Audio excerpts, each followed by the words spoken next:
Hello, I'm going to talk about land consolidation in Nepal.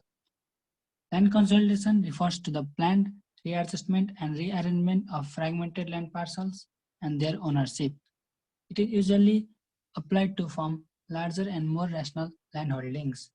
Land consolidation can be used to improve rural infrastructure and to implement developmental and environmental policies. Land consolidation in Nepal is primarily governed by Land Act 1994. Types of land consolidation. Rural land consolidation. The objective of this type of land composition should be to improve rural livelihoods along with improving production of agricultural products. Agricultural land consolidation has been done in Chitwan and Sindhuli district in Nepal. Forestry land consolidation. It focuses on improving the production and working conditions in a forest area.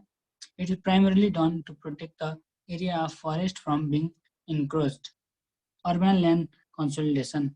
It is a method of rearranging an irregular pattern of agricultural holdings into regular building plots, having ensured basic urban infrastructure like road and drainages. It is also referred to as land pooling. Regional land consolidation.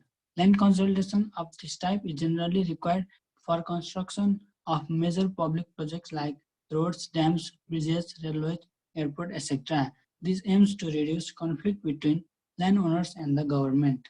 Environment land consolidation. This sort of consolidation are applied to protect the environment and landscape. For example, this type of consolidation is applied to protect the important natural elements like lake rivers by reorganizing land tenure structure. Land fragmentation has been a serious issue in developing countries like Nepal, so land consolidation is treated as one of the best alternatives to control land fragmentation.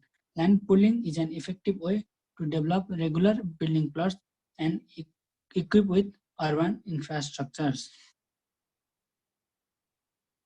Thank you.